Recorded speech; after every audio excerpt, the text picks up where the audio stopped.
Okay, if one of your focus areas for this paper is punctuation variety, here you go. Here's your video about that. We'll start with em dashes. First of all, pair of em dashes can be used in place of commas to enhance readability. You see this right here. The problem that we've run into in some of our papers is that you're using it here instead when you use it for an appositive, where you're just renaming me, Mr. George, our English teacher. This is the place that I do not want you to use em dashes. These should be commas right here. This is a great place for an em dash. The key is that this start right here, Mr. George jumped into action. This is the complete sentence right here.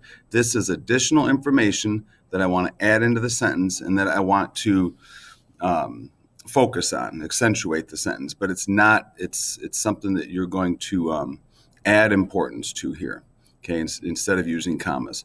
It can also be used in place of a colon like this. I don't love this usage. I think a colon works better here, but this is another way that you can use an em dash. You know what you need to do, and then you can use the em dash here and then read. But this, I really do think this is a better place for a colon.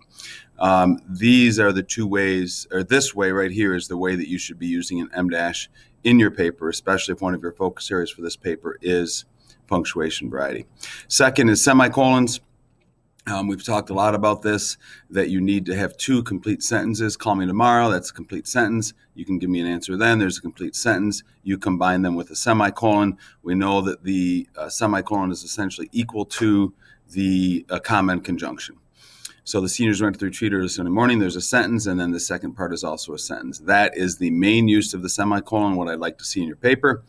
And then secondly, you can do it here before those conjunctive adverbs. We've taught this repeatedly, and this would be a sentence like this, this format that we've talked about. Again, independent sentence on the left, independent sentence on the right, combined with the semicolon, conjunctive adverb, and a comma. There's your other main way to use a semicolon. This one here is something you'd run into in a list or whatever, but you can read that yourself. Third one is the colon, and you'd use a colon as well.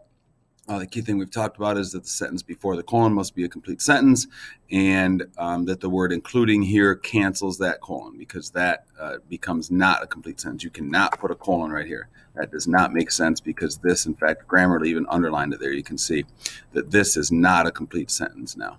Okay, but if we take out the colon, we're fine. If you take out the including, then you can go with a colon right there. And that is this sentence here. The other way to use a colon is what I talked about earlier with the em dash a little bit. He got what he worked for, and then you've explained it. Now you're going to name it a promotion. And here's another example there. So those are the three things you have to use in your paper based on the rubric, and especially if one of your focus areas for this paper is punctuation variety, there is the teaching. You should be all set.